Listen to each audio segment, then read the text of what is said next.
24 सितंबर को लद्दाख के लेह में वायलेंस हुआ था जिसमें 4 लोगों की मौत हो गई थी।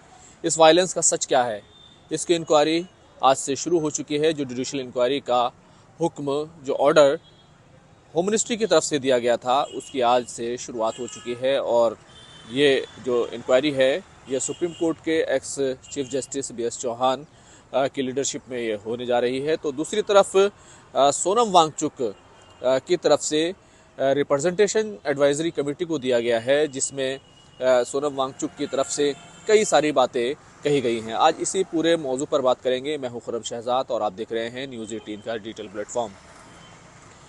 24 सितंबर को लेह में वायलेंस हुआ। उस वक्त सोनम वांगचुक का अनशन 10 सितंबर से चल रहा था। सोनम वांगचुक ने आनन फानन में अपना जो अनशन था उसको ख़त्म करने का ऐलान किया, लेकिन उसके बाद सोनम वांगचुक की गिरफ्तारी 26 सितंबर को हुई और उसके बाद से वो लगातार जेल में हैं। उनको गिरफ्तार किया गया और फिर उनको राजस्थान की जोधपुर जेल शिफ्ट कर दिया गया था। उन पर इल्ज़ाम है और उन पर जो बैकग्राउंड है, उनकी जो गिरफ्तारी हुई है उसके लिए नेशनल सिक्योरिटी एक्ट का हवाला दिया गया है, यानी कि वो नेशनल सिक्योरिटी के लिए खतरा है, इसलिए उनको गिरफ्तार किया गया है।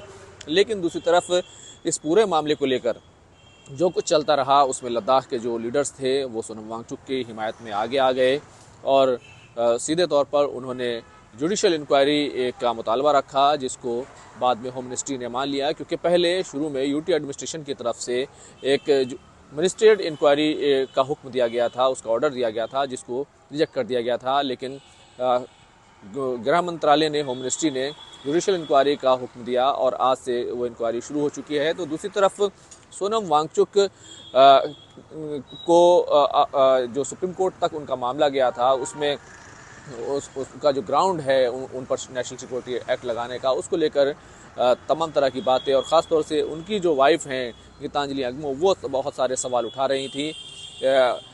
तो सोनम वांगचुक की तरफ से जो नेशनल सिक्योरिटी एक्ट को अप्रूव करने वाली एडवाइजरी कमेटी होती है, उसके सामने अपना रिप्रेजेंटेशन दिया गया है। इससे पहले सुप्रीम कोर्ट में यूटी एडमिनिस्ट्रेशन की तरफ से जो हलफनामा पेश किया गया था, यानी कि वो केंद्र सरकार का हलफनामा था, उस हलफनामे में ये कहा गया था कि अभी तक एडवाइजरी कमेटी ने कोई इस पर फैसला नहीं लिया है, यानी कि पूरी तरीके से खामोशी है। जोधपुर जेल की तरफ से भी एक हलफनामा दिया गया था, जिसमें कहा गया था सोनम वांगचुक पूरी तरीके से ठीक हैं और उनको लैपटॉप भी दिया गया है। तो ये तमाम चीज़ें होने के बाद ऐसा लग रहा था कि बिटवीन द लाइन बहुत सारी चीज़ें चल रही हैं। अब सोनम वांगचुक की तरफ से एक जो ग्राउंड है, जो नेशनल सिक्योरिटी एक्ट लगाने का ग्राउंड है, उसको चैलेंज किया गया है और उसमें कई बातें निकलकर सामने आई हैं। सोनम वांगचुक की तरफ से कहा गया है कि उनके खिलाफ बहुत सारी वीडियो को बुनियाद बनाया गया है, जो बिल्कुल सही नहीं है, क्योंकि वो तमाम वीडियोज़ जो है आउट ऑफ कॉन्टेक्स्ट जो है उनको रखा गया है। तो सीधी सी बात यह है कि उसका जो ग्राउंड है उसको उनमें कई चीज़ें हैं। एक ग्राउंड तो ये है कि बहुत सारी बातें सोनम वांगचुक ने कही थी, वो वीडियोज़ हैं जिसको लेकर जो है ग्राउंड बनाया गया। इसी के साथ साथ सोनम वांगचुक की जो वीडियोज़ हैं, उनका जो ट्रांसलेशन, उनके जो स्टेटमेंट्स हैं, उनका जो ट्रांसलेशन किया गया है, वो सोनम वांगचुक ने कहा है कि वो डिलिबरेटली जानबूझकर उसको गलत तरीके से पेश किया गया है। और ये तमाम बातें जो हैं, ये सोनम वांगचुक की पत्नी गीतांजलि अगमो ने ट्वीट करते हुए कही है। उन्हें थोड़ी देर पहले ही उनका ट्वीट आया है और उन्होंने कहा है कि वो इस पूरे रिप्रेजेंटेशन में साथ थी और सोनम वांगचुक ने इन तमाम चीज़ों को गलत बताया। तो कुल मिलाकर इस पूरे मसले पर जो सुनवाई है, जो प्रोसेस है, वो शुरू हो चुका है। गीतांजलि की तरफ से ये भी कहा गया है कि देर है अंधेर नहीं, यानी इंसाफ में देर हो सकती है लेकिन अंधेरा नहीं हो सकता। तो न्याय जो है, इंसाफ जो है, वो मिलकर रहता है।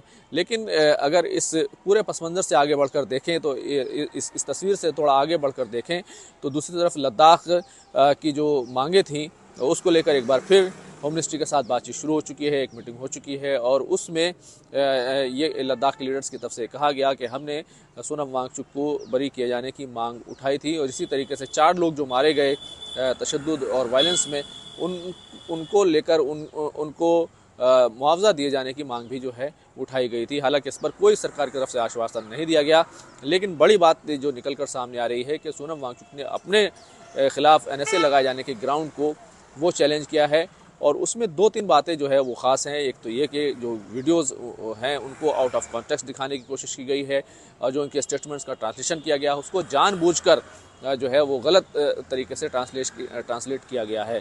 तो कुल मिलाकर इस पूरे मसले पर अब जांच जो है शुरू हो चुकी है। दूसरी तरफ ग्राउंड को चैलेंज किया जा चुका है। अब जो अगली सुनवाई यानी 29 तारीख को सुप्रीम कोर्ट में सोनम वांगचुक मामले में सुनवाई है, तो अब जो है ये ग्राउंड को चैलेंज करने वाले इश्यूज़ हैं वो पूरी तरीके से वहाँ पर डिस्कस होंगे और उस पर जो है एक बहस आपको सुप्रीम कोर्ट में होती हुई दिखाई दे सकती है, क्योंकि कल्प्रिट सिब्बल की तरफ से जो पहले कॉर्पस हेबियस पिटिशन जो दाखिल की गई थी, यानी कि सोनम वांगचुक को सामने लाया जाए, उनको जिस तरीके से गिरफ्तार किया गया है, ये कहा गया था शुरू में गीतांजलि की जो पिटिशन दाखिल की थी, गीतांजलि अंगमो जो सोनम वांगचुक की पत्नी है, कि सोनम वांगचुक को गिरफ्तार किया गया, उन्हें नहीं बताया गया क्या ग्राउंड है, क्या तमाम चीज़ें हैं, लेकिन वो तमाम चीज़ें हो गई हैं। तो उन्होंने परमिशन मांग ली थी कि वो अपनी पिटिशन को एक बार फिर से अमेंड करके उसको पूरे तौर से तैयार करके उसको सुप्रीम कोर्ट में जो है एक बार फिर से दाखिल करेंगे।